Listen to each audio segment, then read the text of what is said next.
In the 1950s, George Reeves embodied the Man of Steel in Superman's first television adaptation. From its gritty black and white beginnings to the kid-friendly color years, to this day, an entire generation reveres George as their Superman, while for others, the show remains an overlooked chapter in the character's mythology. On this podcast, we bring everyone together as we break down each episode of Adventures of Superman.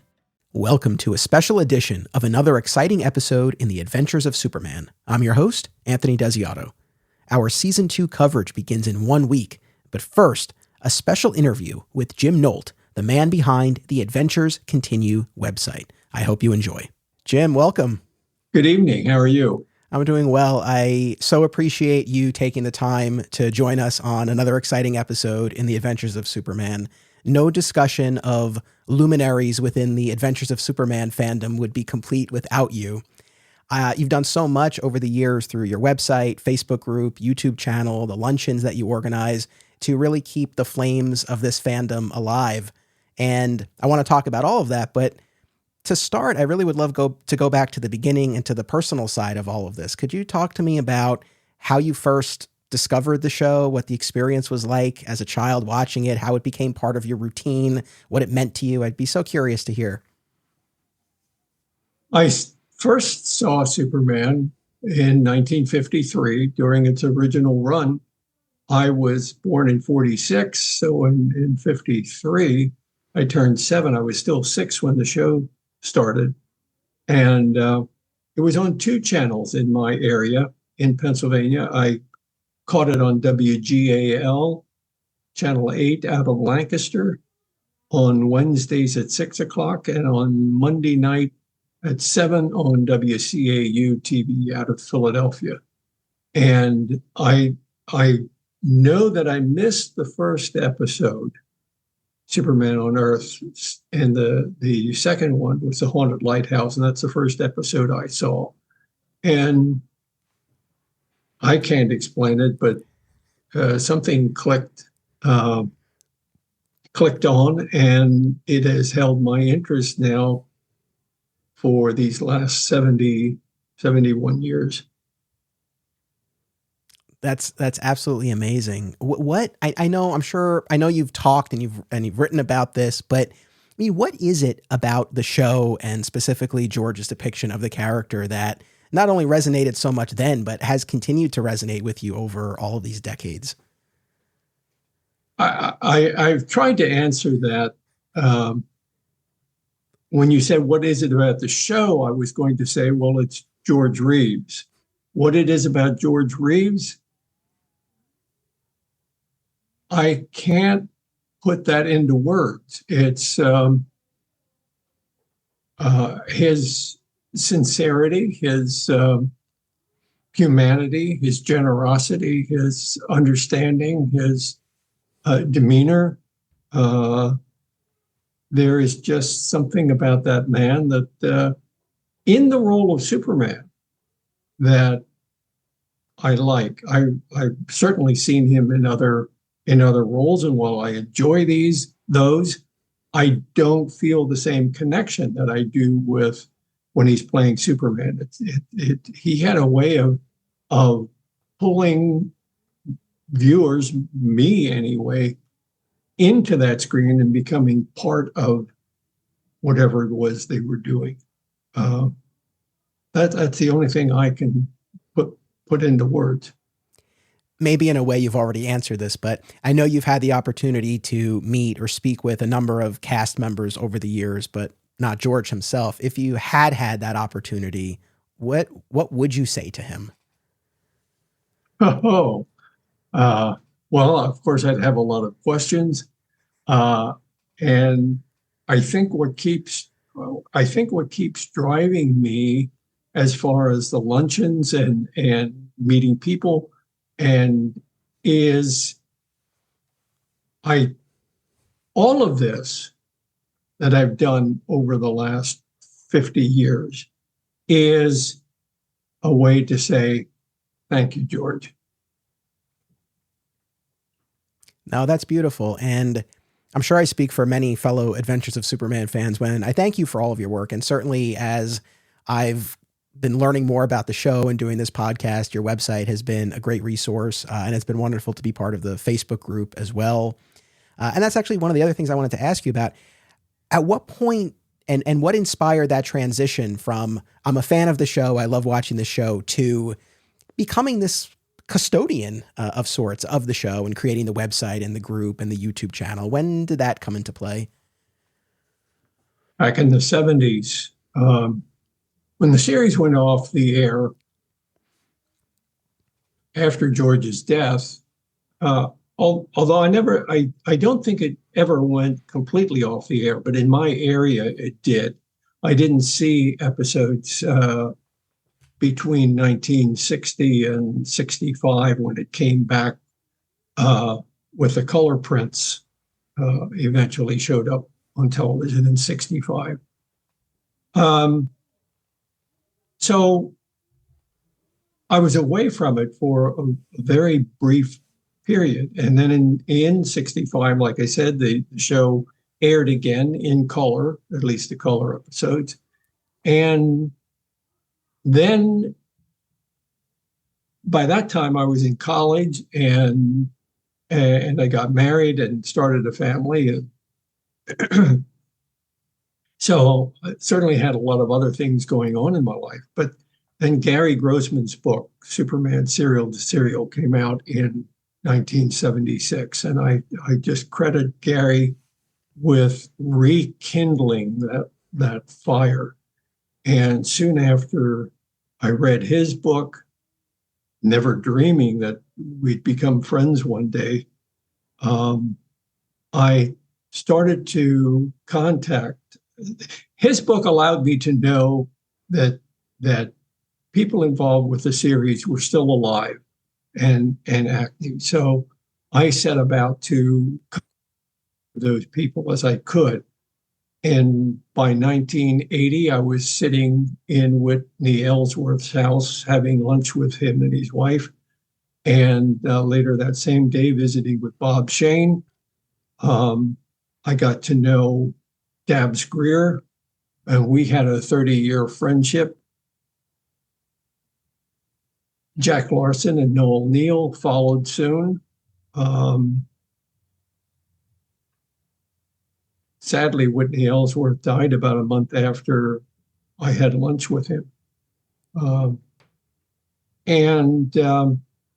Let's see, that puts us up into the 1980s. And so I continued to correspond with many of the cast members, the regular cast members, as well as guest cast members, such as Sterling Holloway and Ben Weldon. And then Don Roden wrote to me one day, and he said he got my name from, I don't remember where he got my name, but he was considering doing a little magazine on Superman. Would I be interested in contributing some stories or facts? And I said absolutely yes. And so Don put out 2 issues, and then he said to me one day, he said, I'm busy at work. I'm busy with a lot of things. I don't know if I can keep this up. I think I'm going to drop the idea of the magazine. Unless, he said, you'd be willing to take over. And so I thought about it for a little while, and I said yes. And then it went from there.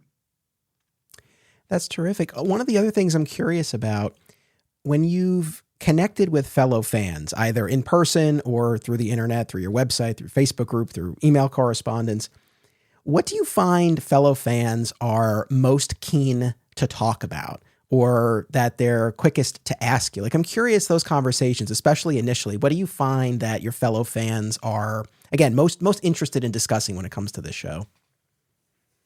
Well, the fan connection came up later in the 90s then, because prior to the 90s, the internet didn't exist. And so I didn't have that connection, although I did through Don's magazine in first issue, I think was 89 or 90, 89, I believe, 88.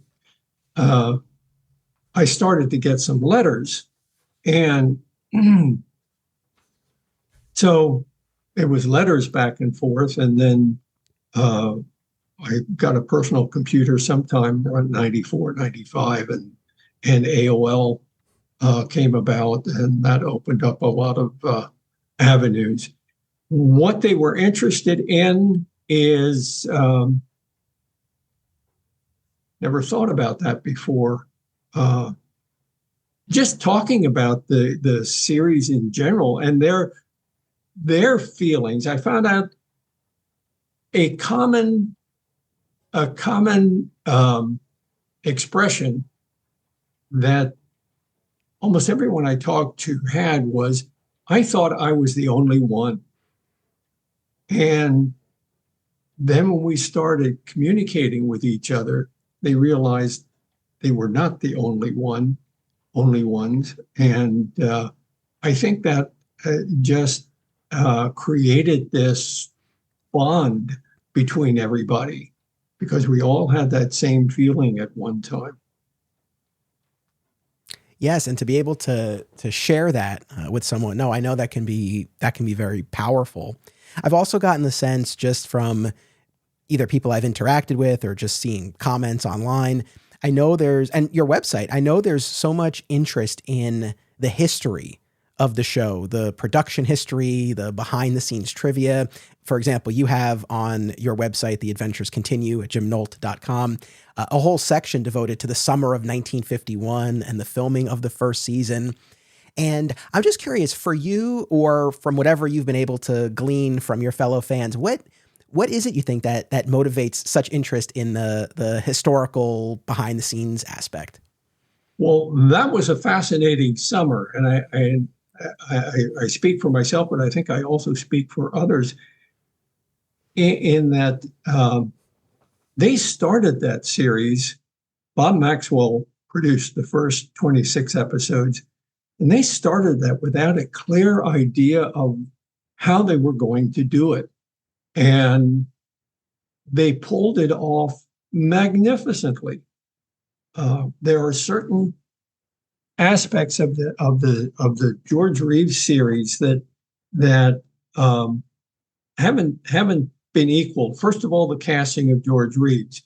Secondly, the sound effects and the music, that Superman theme, the sound effects they used for the flying and the landing. When George Reeves' Superman took off, you knew he was on a mission. It was that sound of him hitting the springboard or the floor or whatever, and out the window, and along with the music that just set the tone, the right tone for the viewers. And the fact that I was fortunate enough to have been able to talk to Whitney Ellsworth, although when I think back on it now, talking to him in 1980, I asked some very simple, silly questions. If only I could speak with him now, I'd have so many more questions for him. But he was so cordial, so nice to me and my family the day that we met him, and in the letters that we shared leading up to that. More about the first season. If you look at that in the Haunted Lighthouse, the first time he takes flight in the Haunted Lighthouse, you have a very odd flying scene. And we haven't been able to figure out whether that's a real person or a puppet on a stick of some sort.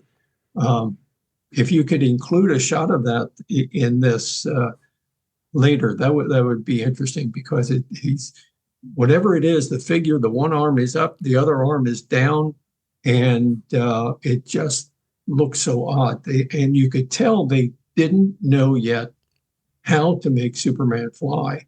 And there they were producing this television series of 26 episodes, and weren't really sure what they were doing it, but they learned quickly. And by the time that first season was finished, they had some really magnificent flying scenes, some of the best of the series, I think, when George is high above the clouds in that first season, and you see as a small figure in the sky. It shows the vastness of space, and there is this little figure in the middle of the screen, which I just thought was tremendous. One of the things that we talk about and that I know is always discussed is sort of the arc of the series, how you start with the very gritty crime noir first season, and then you have the softer, gentler season 2, but still feels in keeping with what came before. And then we get into the color years and the more kid-friendly seasons. And I guess I'm just curious, do you have a favorite era of the show, and just kind of how you feel about the arc of the series as a whole? Well, first of all, there is no episode that I will pan. I just refuse to do that. I think to me, it's disrespectful to George and the others who worked hard to bring that out. Certainly, there are some episodes that are better than others, but I'm not going to disrespect any of them. My favorites, it is so hard to choose between the first and second season episodes, but I would have to say that my two favorites are Panic in the Sky and Around the World with Superman. Around the World with Superman is just everything that Superman should be. He's strongest man in the world, takes his time to help a blind girl. And you can tell the fun that George had. And one regret, I always wanted to talk with Judy Nugent, and she passed away last year. I tried so hard to get in touch with her, but she is one of those personalities that had put television behind her and didn't care to talk about it anymore. I tried reaching her through her son and through her former daughter-in-law, but no dice. But I really would have liked to have spoken with her. No, I certainly can appreciate that. I feel like I have a good handle on the lightening of the show between the first and second season and what accounts for that. I'm curious, though, from the second season into the third, certainly I know they started filming in color and all of that, but in terms of the tone, what accounted for that further shift in those later seasons? I contribute that to Whit Ellsworth. He was a cartoonist. He was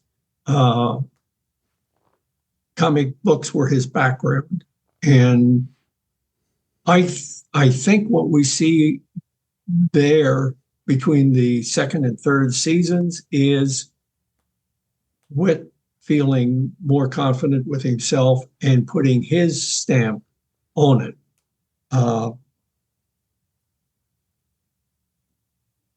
He liked the lighthearted, all those names that you see in the Pepperwinkle and that kind of thing. That was Whitney Ellsworth, and so he took it in that direction. Although at the same time, I'm sure you're well aware that the comic book industry was under a lot of pressure. And so that may have contributed to some of it, but I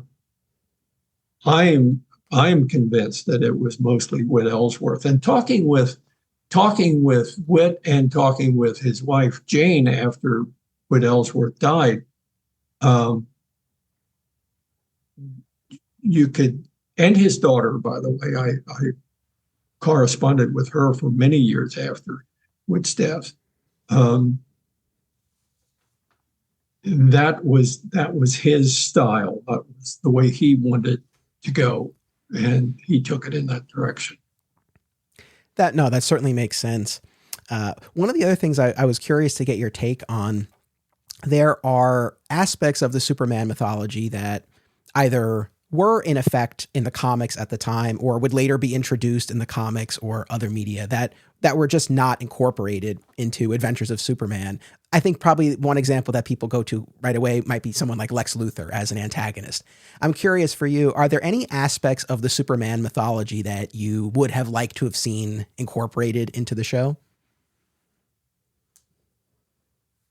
I saw the television show first, and then I found these comic books that, in my mind, were based on the television show. And so I never looked at it that way, that the television show didn't have any incorporate elements from the comic books. It was always the other way around. Why aren't the comic books doing the same thing that the television show it was doing? That's one of the questions, though, that I would have liked to have asked Wood Ellsworth, or would ask him now, why he chose to not include many of those things. Maybe again, it was his own. He wanted to put his stamp on it, and he wanted the shows to be his rather than copying the comic books. Bob Maxwell, of course, had done the radio version before, and even in the first 26 episodes, there's no mention of kryptonite. That first shows up in season 2, where so I think Bob Maxwell had his own views, and he did not have a comic book background, so he was looking at it as an adult gangster show, really. And I think Wood Ellsworth, like I said, wanted it to be his brand, as it were, and did not include. But I would like to ask him that. Yeah, it was just something that I was wondering about, especially when we talk about Luthor, because that's a character that could be realized on a 1950s television, budget, and certainly had been brought to screen with the Kirk Alyn serial. So that's one that, in particular, I was always right. And curious. any of those mad scientists could have been Luthor, could have been named Luthor, but Whitney chose not to. Sure. One of the other things I was curious to ask you, how do you see yourself? Do you think of yourself as a George Reeves Superman fan, and maybe there are other aspects of the mythology you like, but it's George Reeves Superman first and foremost, or a Superman fan and George Reeves is your favorite?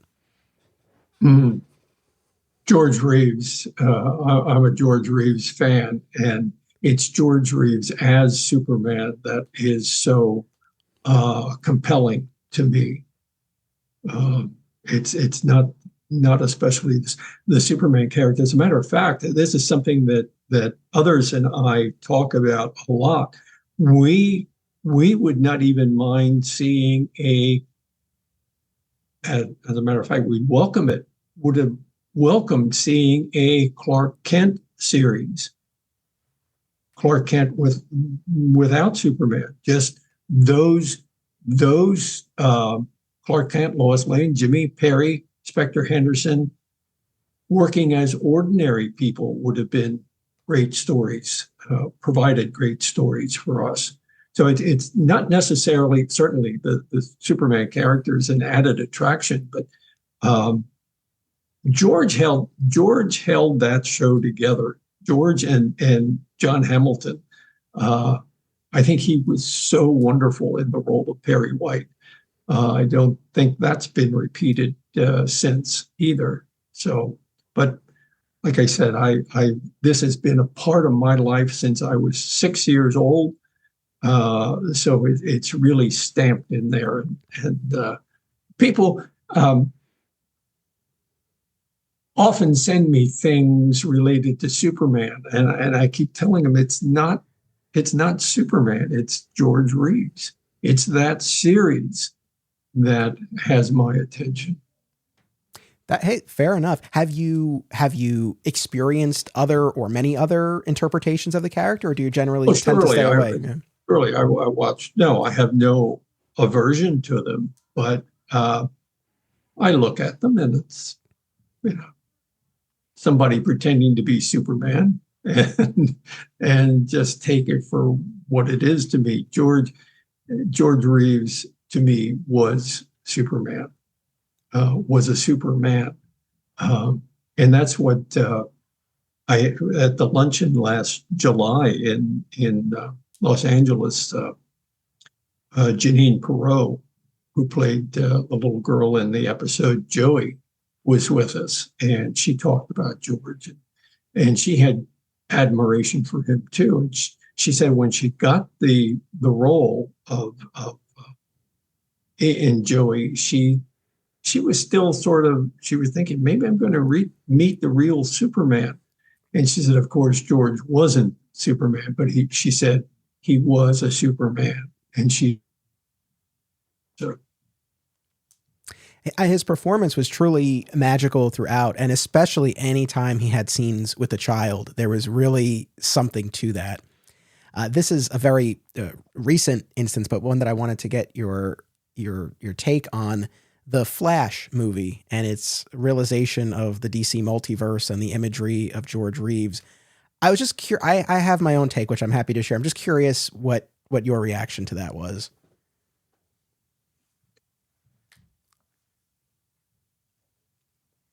I would have liked to have seen more of George. It was just really a fleeting moment there at the end. I was glad to see it. I would have liked to have seen more. It was a nice tribute to George and others, and so I was glad it was there. That's really the only reaction I had to it. No, fair enough. I'm glad. I'm certainly glad that he and Adventures of Superman were represented. I think I had a larger objection to the digital recreation of these actors. If they had done something where they just used some footage, for example, where you just kind of see these actual images from the show or from the Christopher Reeve movies, I think I would have preferred that as opposed to this sort of digital recreation. But all that being said, I am glad that if we were going to be seeing glimpses of other iterations, that George was represented. Right. Yeah, I agree. I also wanted to ask you, and this is kind of a big general question, so take it wherever you like, but are there certain myths, misconceptions, misunderstandings about Adventures of Superman that you've encountered in terms of what you've seen people say or write online or in person that you want to address, things that you would want to speak to? Over 70 years, several things have been discussed. Oh gee, I'm trying to think. There's one episode where in the Mind Machine where a gun is thrown at Superman and he ducks, and this comes up over and over and over again. I don't know how to respond to that. It was if you look, the gun had been fired and then thrown, so it was a real gun. And it wasn't George as Superman in that instance. It was Dale Nat Sickle. So here is a real gun being thrown at the person, Dale. And I think it was just a natural reaction to duck. But people, I don't know why they like to point that out and giggle, I guess. But it wasn't George, and it was a real gun, so it was not going to not hurt him if it hit. Later in the first season, Czar of the Underworld, a gun is thrown at George, and it clearly is a prop gun, and it does hit him on the chest and bounce off. Other things. I know there are some, and they are not coming to mind. So I'm going to have to duck that questioning. No, that's perfectly fine. I also was wondering, just in terms of the demographic of fellow fans that you're encountering here, are you finding that they're primarily kind of folks of a certain age who grew up watching them either in first run or in reruns over the decades, or folks who came to it later, particularly after those DVD releases? What do you tend to find? Oh, most of us are old, but there are some younger people, such as yourself, and I don't know how old each of them is, but if you look at the luncheons that I've had, uh, I am 77 and probably older than most of them. I would say they're in their 60s and 70s, 60s and earlier 70s, but there are some younger people.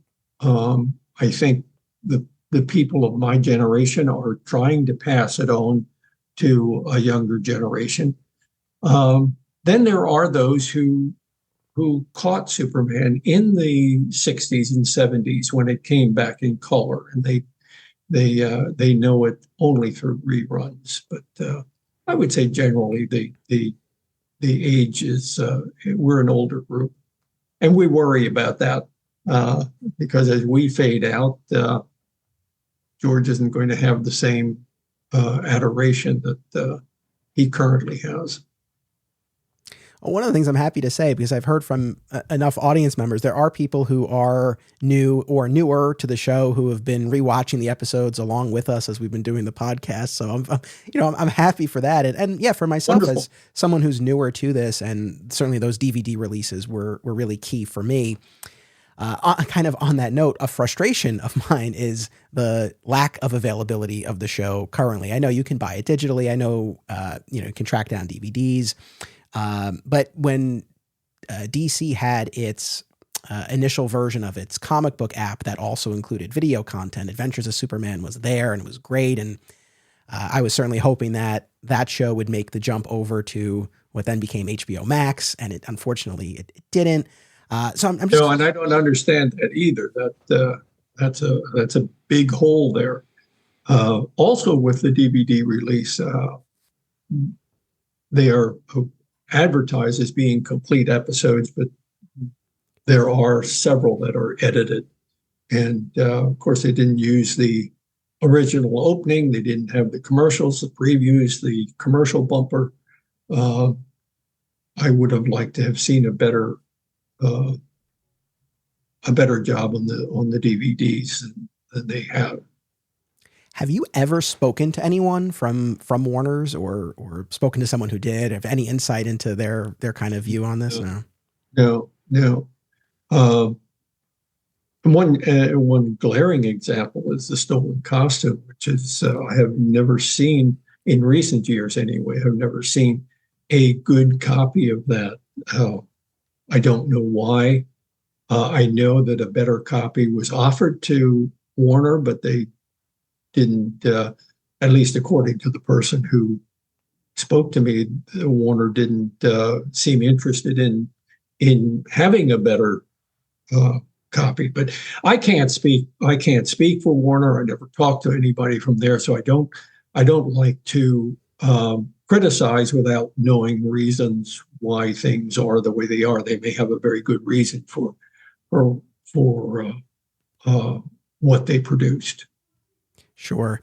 I know that when we had the release of the Superman Returns movie, I know that spurred a lot of content being released on DVD. And my hope is that as we now approach another new Superman movie, maybe we might see something similar and start to see some of these things reissued or put on Blu-ray or whatever the case. Maybe not this show, but others as well, like Lois and Clark. But I guess time will tell. But I'm glad I proudly have those DVDs on the shelf, and I'm glad that we at least have those. Right.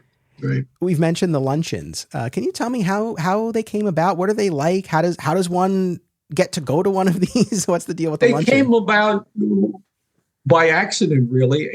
In 2001, rather, it was coming up on the 50th anniversary of the television series production of the first season in 1951. So in 2001, a friend of mine, Armand Vaquer, suggested that we do something to honor the series, and he had connections with the Los Angeles County Board of Supervisors. He said, he asked if I'd be interested in getting together a little ceremony of sorts, if he could get the Board of Supervisors to proclaim Superman Week in Los Angeles. And of course, they're always looking for things to promote the city. And this would get a little publicity. And I said, sure, I'd be interested in working on that. And so in July of 2001, the Board of Supervisors agreed to do, they said, about a 10-minute session during the regular board meeting. And I don't know how it came about, but I said I would be there, and my daughter wanted to go along to Los Angeles with me, and I was glad to have her with me. I probably wouldn't have gone without her. But somehow I managed to get a hold of Robert Rockwell.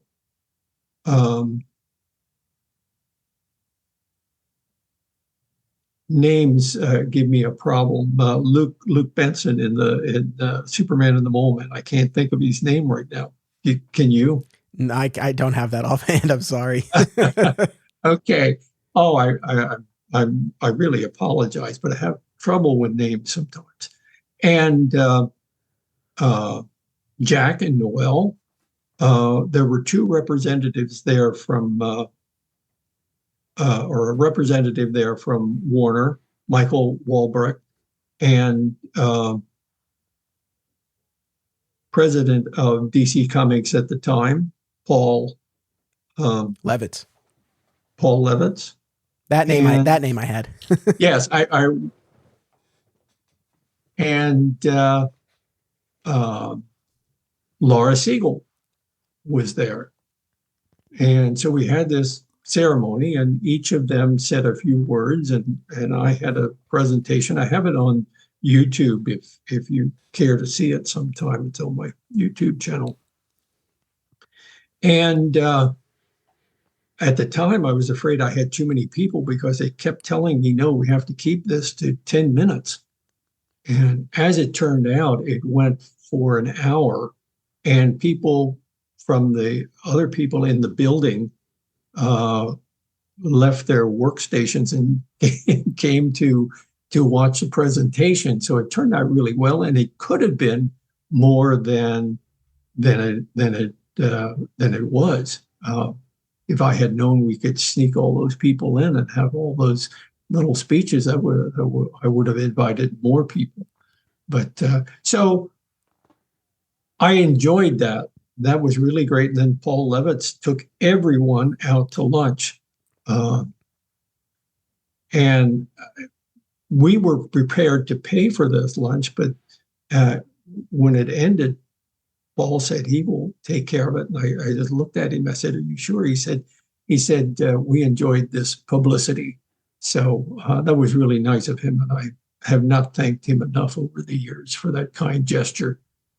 And so then in 2005, I was back in Los Angeles when Noel Neal turned 85, and her friend manager, Larry Ward, had a nice party for her at the Garland.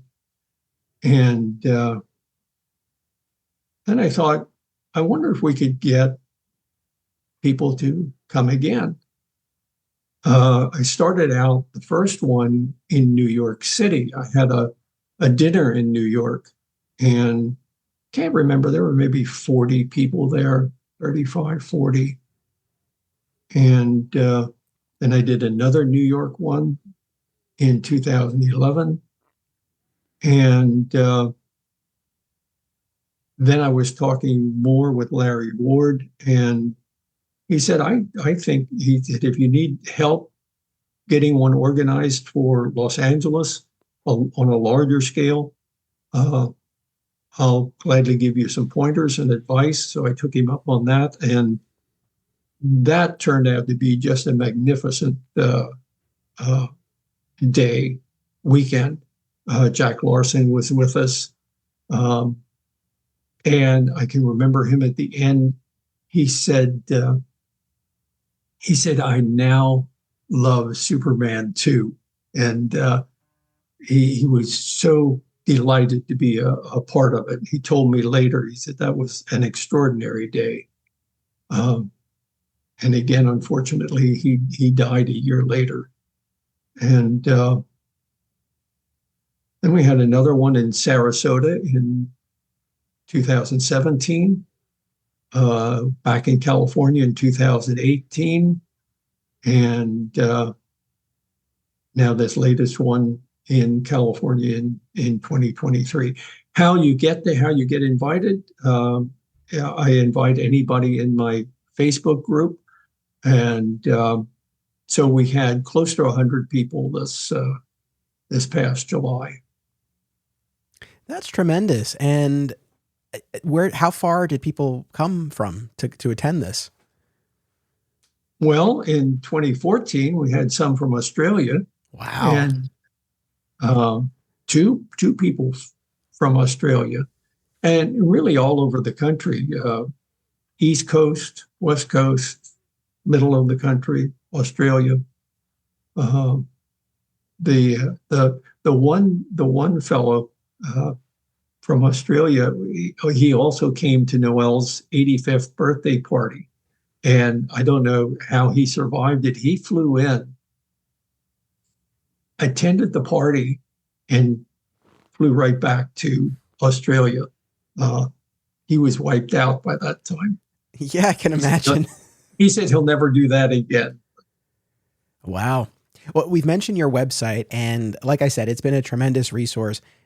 Perhaps my favorite part of it is the comic book adaptation of the unproduced screenplay Superman and the Secret Planet, drawn by Randy Garrett. What a delight that was. Could you talk about how that came to be? Because what a treat. And for anyone who hasn't read it, I can't recommend it enough.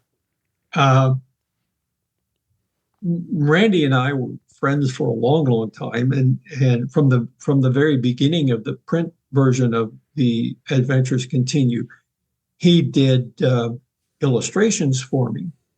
And he was always glad to do them. He was kind, he was gracious, generous in his time and talent.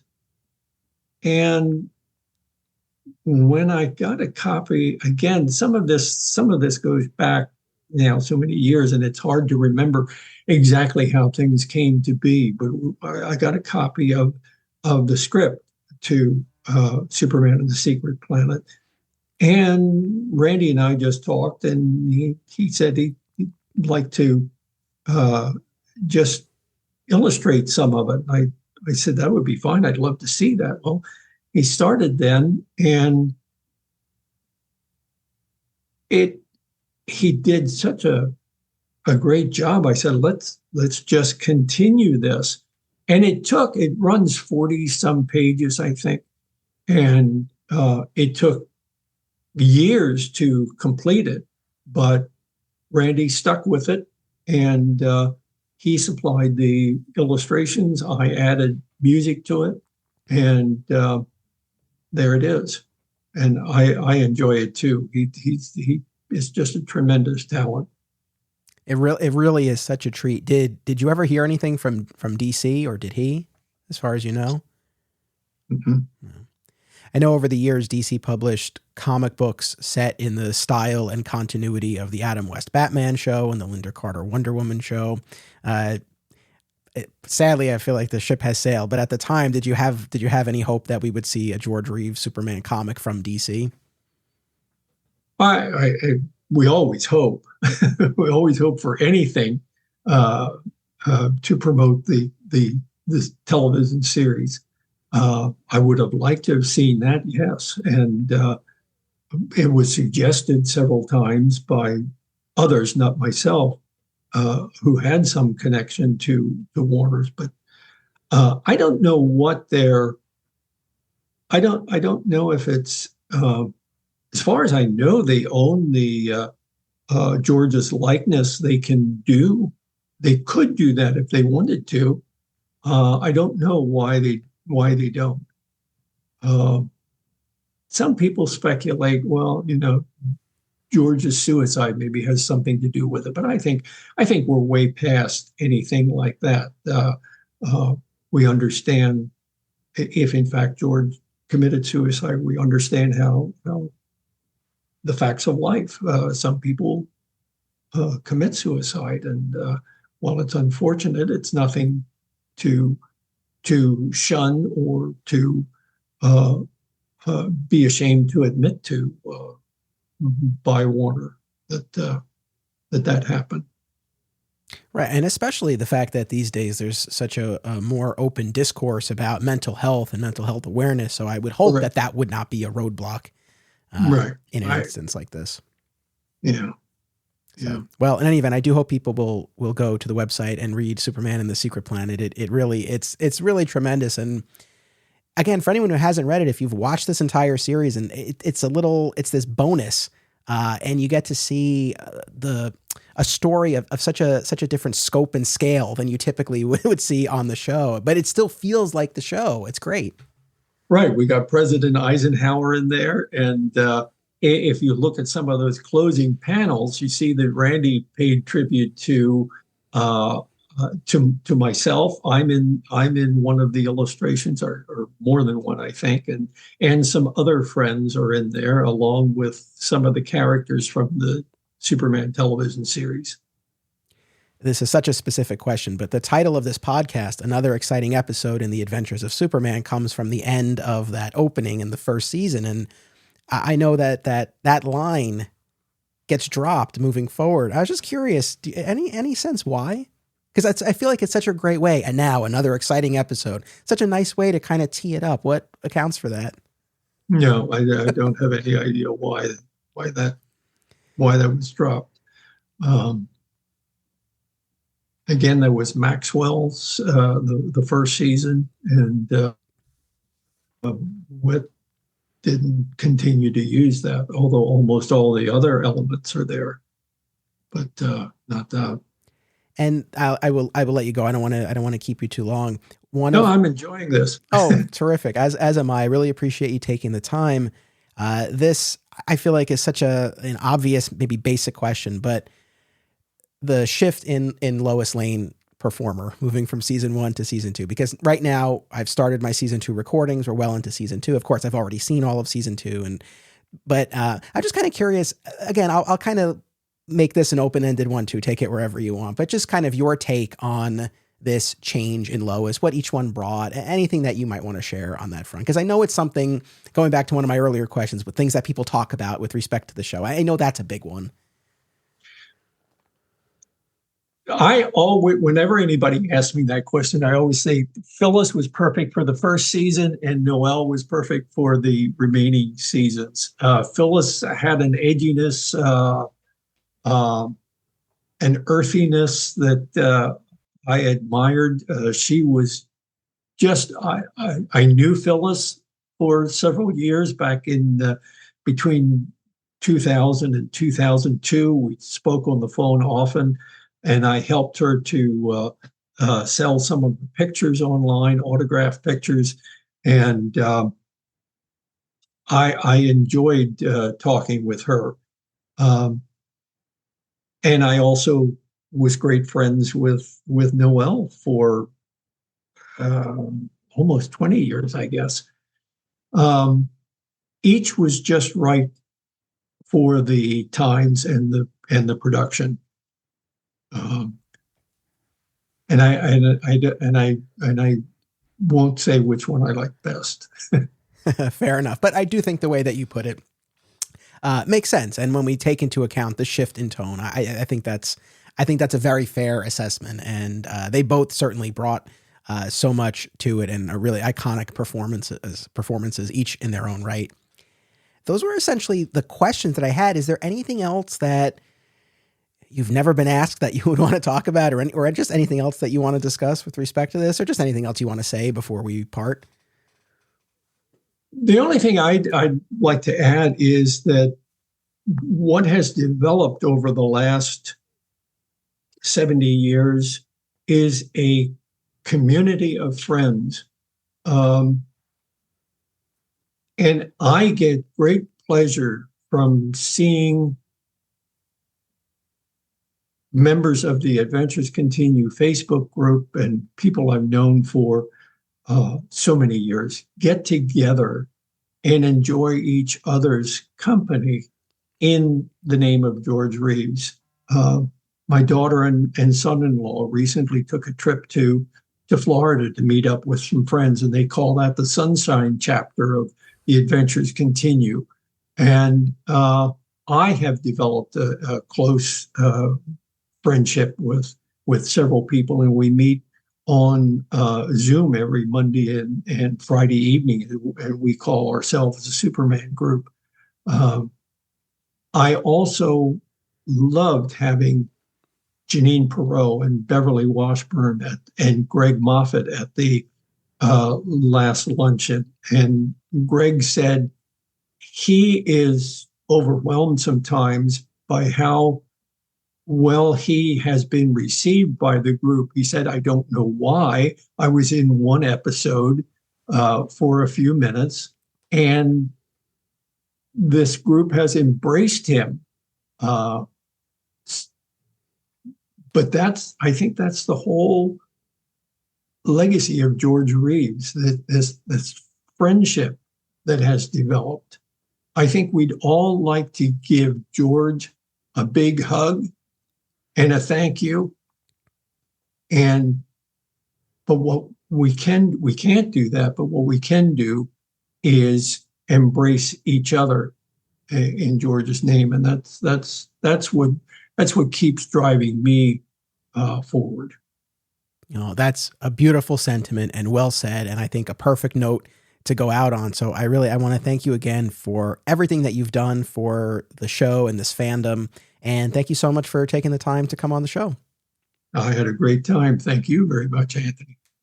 My thanks once again to Jim and to everyone for tuning in. Our season 2 coverage begins in 1 week with 5 Minutes to Doom. My guest is Voices from Krypton author Ed Gross, who joined us at the end of season 1 for our coverage of Superman and the Mole Men. Please make sure that you are subscribed via your podcast platform of choice, and that way you'll never miss an episode. Come back next week, and until then, remember, only Superman can do super things. Be sure to check out our sister podcast series, Digging for Kryptonite, a Superman fan journey, a weekly exploration of Superman's vast 85-year mythology, available wherever you get podcasts. Please join us on social media, become a patron, and subscribe, rate, and review today. Links are in the show notes. Thank you all.